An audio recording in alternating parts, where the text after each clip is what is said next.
26 नवेम्बर जहाँ संविधान दिवस को मेता कना तीन जुदी संविधान जुदी बाय चाल के कोय ताहले होयतो तीन्या दिन ओका को ñeñel रिया ओना होयतो बांगबुन ñel किया दाड़े के नियेटा एबार तीन्या दिन रे तिंगु केते मिटन संकट तिंगु संविधान खय निना ढेर जिनिस बुन ñam केदा तीन ओना संविधान आबो मेद तालारे दसुड़क ओना अधिकार आदोक काना ताहले नेंडे तो मिनिमाम थोड़ा गान गुणन उचित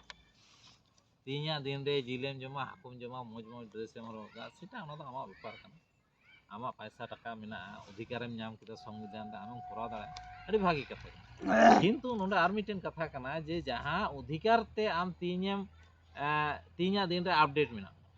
से होयतो मेनके डिजिटल आमा ओड़ारे डिजिटल एम अगु केदा कम्पिউটার एम अगु केदा मोबाइल एम अगु केदा से टीवी एम अगु केदा विभिन्न रकम होयतो जहाँ सुविधा बर्तमान रे ओना फैसिलिटी आमा ओड़ारे सेटेरना निया दो एकमात्र संविधान कारण ते मेनके संविधान जे तीन मोहर मेटाब कान ताले ने निया बांचाव रे अधिकार से दायित्व हो मेना मिटेन भारत दिसम रेन पब्लिक संविधान बांचाव से संविधान रे प्रचार प्रसार लगी से संविधान रे गुरुत्व बुझाव लगी जहाँ बो सेटेर सानाम को हुल जोहार चाल बड़ा कथा मिदबार कथा लैदा 3 साल हुई गो कना 2023 26 नवंबर संविधान चाल हुई लेना 1949 साल रे नवंबर माने 26 नवंबर ताहले इना पर संविधान कमी रे लगुइना बाडायाबो 1950 26 जनवरी कमी रे को लगाव लेना तार माने इना कयेक बछर लाहा दो 1947 खन 1950 25 जनवरी धाबी दो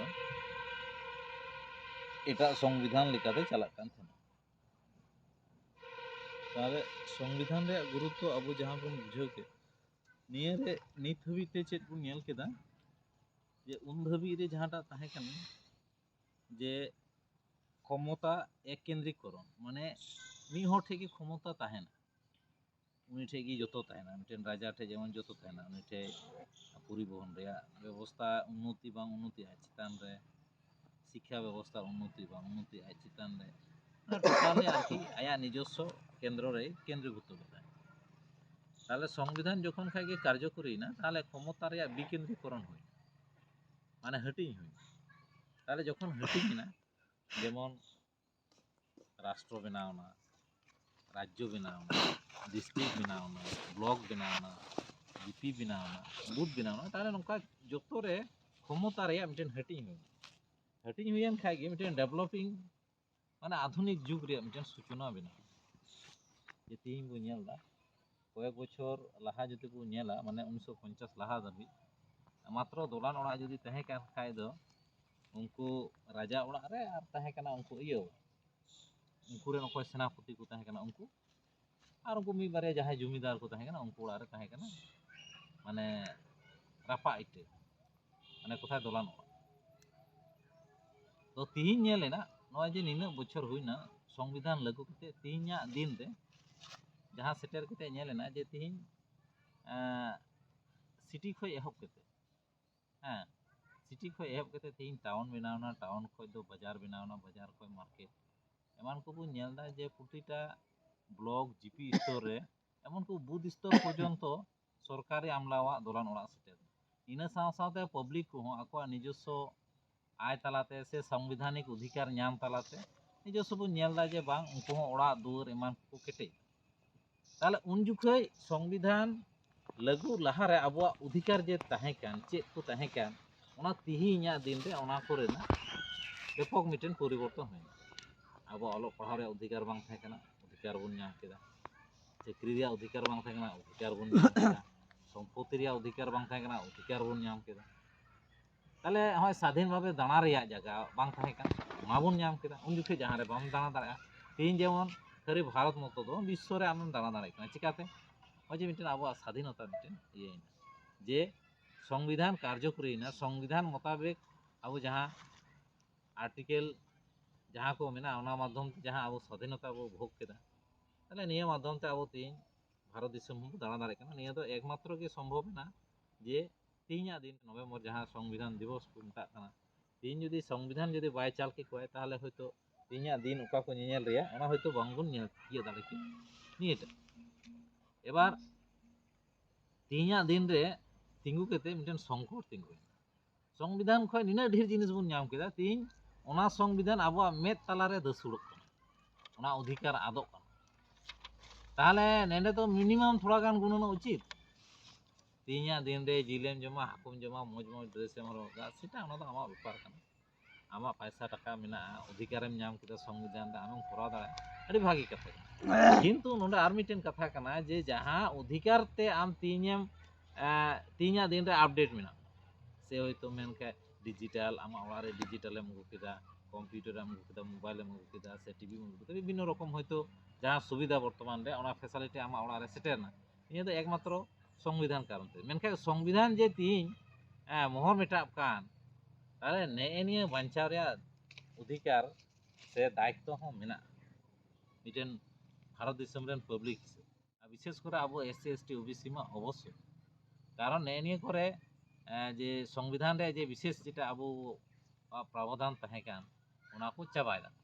আগে চাবাগ কানা। আবো যাহাটা মিটেন বিশেষ সংখ্যানুপাতিক প্রতিনিধিত্ব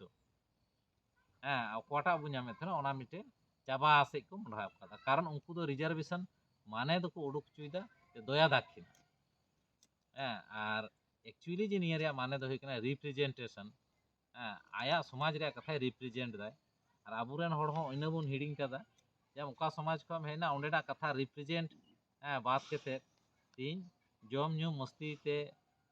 সময় ᱵᱚᱱ ᱠᱟᱴᱟᱣᱫᱟ। ᱚᱱᱟ ᱠᱟᱨᱚᱱ ᱛᱮ ᱛᱮᱦᱮᱧ ᱟᱵᱚᱣᱟᱜ ᱱᱤᱭᱟᱹ ᱢᱩᱦᱤᱢ ᱫᱚ ᱥᱮᱴᱮᱨ ᱟᱠᱟᱱᱟ। ᱟᱫᱚ ᱱᱤᱭᱟᱹ ᱢᱩᱦᱤᱢ ᱠᱷᱚᱡ ᱥᱮᱴᱮᱨᱚᱜ ᱞᱟᱹᱜᱤᱫ ᱵᱷᱟᱨᱚᱛ ᱫᱤᱥᱚᱢ ᱨᱮ ᱟᱹᱰᱤ ᱜᱚᱴᱟᱝ ᱥᱚᱝᱜᱚᱴᱷᱚᱱ ᱢᱮᱱᱟᱜᱼᱟ, ᱠᱟᱹᱢᱤᱭ ᱫᱟᱠᱚ।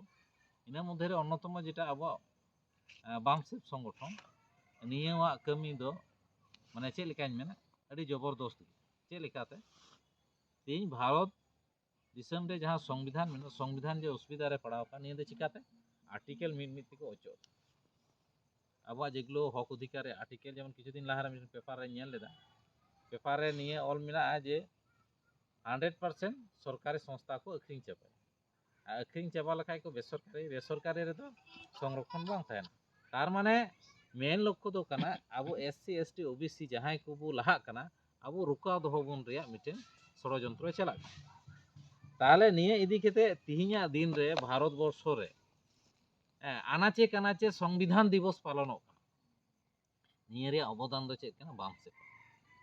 বামসেব ᱡᱟᱦᱟᱸ ᱵᱤᱪᱟᱨ ধারা সংবিধান রে পরিচিতি, সংবিধান রে আর্টিকেল রে পরিচিতি, আবো হক অধিকার রে পরিচিতি ওই সোশ্যাল মিডিয়া তালাতে জাগৃতি ছুটেও দেয় সে মিটেন কামি হড় তালাতে আবরেন ফুল টাইমার কো মেনা কোয়া से जहाँ को नौकाना जहाँ निये मिशन लहा से लहा इदी लगी फुल टाइमार हाफ टाइमार से जहाँ समर्थक कर्मी जहाँ को मेना को नुकु को चेक को चिकाव कादा जे आबुआ ने निये संविधान रे जहाँटा आबो हक अधिकार निये जतो हर सामांग रे को लई सदर दा। ती निये कारण ते ती भारत दिसम रे अनाचे कानाचे संविधान दिवस पालित होना। निये लहा आसेकारे कमी जुखे रे हों नौकाना इये दो प्रोग्राम को दो बांग तहन कान थेना संविधान दिवस दो से निये करेना इन इये दो अन्यान्य हयतो हक अधिकार कथा मेने कान थेना इनका नौकाना विषय दो बा मेने ताहले तिहिñाᱜ दिन रे संविधान चेक काना निये भारत बर्ष रेन हर को बाडाय चाबा केदा। एमन के आर्टिकल रे बेनिफिट चेक काना निये हबन बुझाव ती केदा। मेनखाय तिहिñ ओकाटा हजुगो काना निये आर्टिकल बांचाव हबन चिकाते निये हजुगो काना तिहिñाᱜ दिन रे प्रश्न। ताहले निये बांचाव लगी जहाँटा बामसेब मुद्दाय दोहो वका जे तिहिñ 31 জানুয়ারি जे दिल्ली रे जहाँ निर्वाचन कमिशना ऑफिस रे ओंडे जहाँ घेराव बा ईवीएम बातिल से वीवीपैट 100% लेखा ने को विषय ते जहाँ निर्वाचन कमिशन टे चला कना। कारण मिटेन कथा कना चेलका जे जहाँ को निर्वाचन कान नुक मतो ईवीएम रेन हपन तेद को बेना ताहले आमा कथा दो चेद आंजो ताहले तीन आबो निर्वाचन जुदी बन स्वच्छ अचु दाड़े खाय गी संविधान दो बांचाव। ময়দান রে অবশ্যই বো ফেডোয়া হ্যাঁ তবে যত খয় লাটু ᱫᱚ ᱦᱩᱭᱩᱜ ᱠᱟᱱᱟ ᱛᱤᱱᱟᱹᱜ ᱫᱷᱟᱹᱵᱤᱡ ᱟᱵᱚ জনগণᱟᱜ ভোট সঠিক জায়গায় রে বাবু প্রয়োগ হচ্ছে দাঁড়ায় ইনাᱹᱜ ধাᱹᱵᱤᱡ ᱫᱚ সংবিধান রক্ষা ᱫᱚ থোড়া কঠিন ᱧᱚᱜ তাহলে নিয়ে রে আবু ব্যাপক আকারতে প্রস্তুতি হাতাও ᱦᱩᱭᱩᱜ ᱛᱟᱵᱚᱱᱟ ᱟᱫᱚ ᱱᱤᱭᱟᱹ ᱵᱮᱥ ᱛᱮᱜᱮ ᱟᱨᱦᱚᱸ ᱡᱟᱦᱟᱸᱴᱟᱜ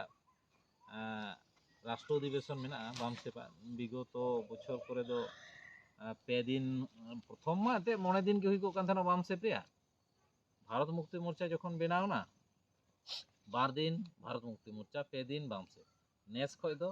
পে দিন ᱜᱮ ভারত মুক্তি মোর্চা রে 12 দিন বামসেপ তাহলে চিদা তি নিয়ে দিন নিয়ে কারণ থেকে